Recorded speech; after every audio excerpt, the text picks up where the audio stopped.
Je ne vais pas entrer directement dans le vif de l'activité alors que la dame d'honneur ne nous a pas encore autorisé de faire ça. Voilà pourquoi nous l'invitons encore une fois pour les mots de circonstance. Merci. Chers leaders et partenaires, bonjour. Nous vous remercions d'avoir répondu à notre invitation pour participer à la première activité de la Fondation Nicole Ilunga dans le cadre de son projet intitulé « Programme d'appui à la prévention des violences sexuelles et violences basées sur le genre dans les zones en conflit en République démocratique du Congo ». Comme vous le savez, dans notre pays, les femmes représentent plus de 50% de la population, mais le pays est classé parmi les derniers au monde dans la classification sur l'égalité entre les sexes selon les rapports sur le développement humain du Programme des Nations Unies pour le développement en 2016. Pour donner beaucoup plus de temps aux gens, la Fondation a prévu qu'il y ait un preneur de notes. Et à la fin, il faut nous rappeler, nous devons vous partager les mails officiels de la Fondation. Nous n'allons pas élaborer un rapport de formation, ce n'est pas un atelier. Donc les réponses là, que nous serons en train de donner, ce sont les mêmes réponses que nous allons envoyer comme telles à qui de droit. Et c'est au niveau là-bas technique qu'on va exploiter, voir quelles sont les informations importantes qui nous intéressent.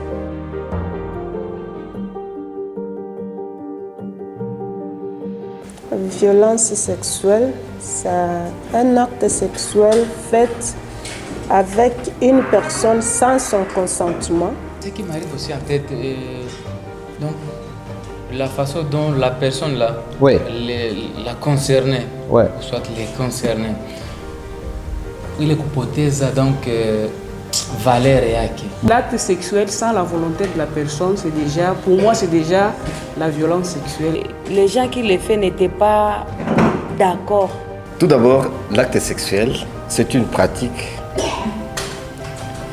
C'est sur une personne, il peut être l'homme ou la femme, mineur ou majeur, sans son consentement.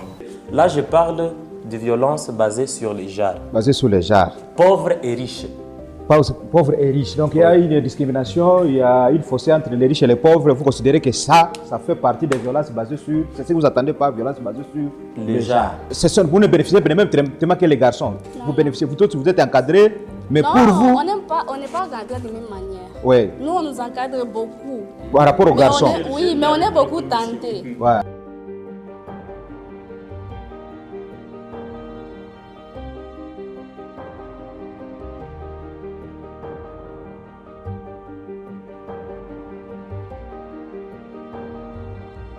Un artiste ou un journaliste a besoin de savoir qu'est-ce que les violences basées sur le genre et les violences sexuelles, les causes, les conséquences, les préventions.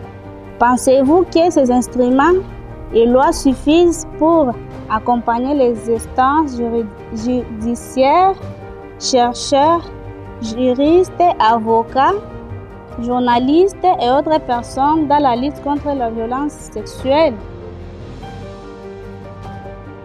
Je m'appelle Béatrice Issimira Christine. Je suis le chef d'antenne du Nord Kivu de la Fondation Maman Nicole Ilunga. Là, nous avons organisé cette manifestation de discussion avec des artistes, des comédiens, des représentatrices des femmes et des PVH pour afin de requérir de leurs connaissances concernant notre projet qui est le programme d'appui pour la réduction des violences basées, les violences sexuelles et les violences basées sur le genre. Aujourd'hui, nous avons eu à échanger sur les violences faites, les violences sexuelles et les violences basées sur les genres. Et en tout cas, moi personnellement, j'ai eu beaucoup à savoir par rapport aux échanges qu'on a échangés avec les autres. Bon, nous avons été ici à l'invitation de l'organisation Nicole Ilunga Foundation. Vraiment, nous remercions d'abord l'organisation pour cette activité. Ça a été pour nous d'une immense capitale. Mais ça vile Apollo ama ya muhimu mwenye mimi naleta kwanza nile presence yangu mimi ça vile artiste comédien na mimi najua kama mundara yangu hapa mutakuwa maneno enye takuwa naangalia yule ya kusensibiliser kushe yote ya population kuhusu violence sexuelle basée sur le genre mu assemblée.